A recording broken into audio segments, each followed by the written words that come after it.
నమస్కారం. IC news దివిసేమ వార్తలకు స్వాగతం. నేటి వార్తల్లోని ముఖ్యాంశాలు.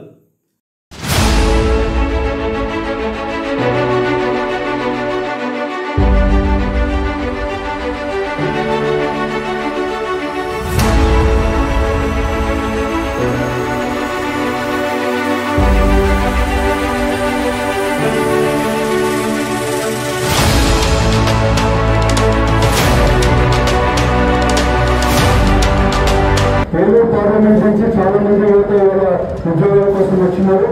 ఇంకా చాలా కంపెనీలతో మాట్లాడుతున్నాం. ఇంకా వచ్చే రోజుల్లో పెద్ద పెద్ద ఐటీ కంపెనీస్ అన్ని కూడా తీసుకొని రావడానికి 100% ప్రయత్నం చేస్తాను. మీ అందరికీ చెప్తూ మీ అందరికీ ఆల్ ద బెస్ట్ అండి.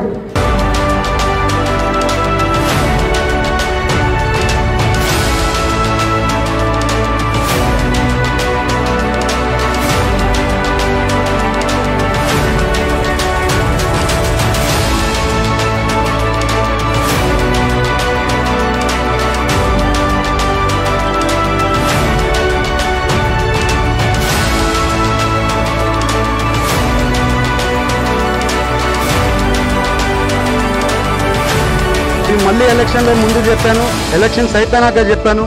నాకు మెయిన్ ప్రయారిటీ వచ్చి రైతులు, యువత అని చెప్పాను. రైతులకి అలాగే యువతకి న్యాయం చేస్తామని చెప్పాం. అదే మాట ప్రకారంగా ముందుకు పోతున్నాం. అదే మాట ప్రకారంగా కష్టపడుతున్నామని మీ అందరికీ తెలుపుతూ అందరికీ నమస్కారం.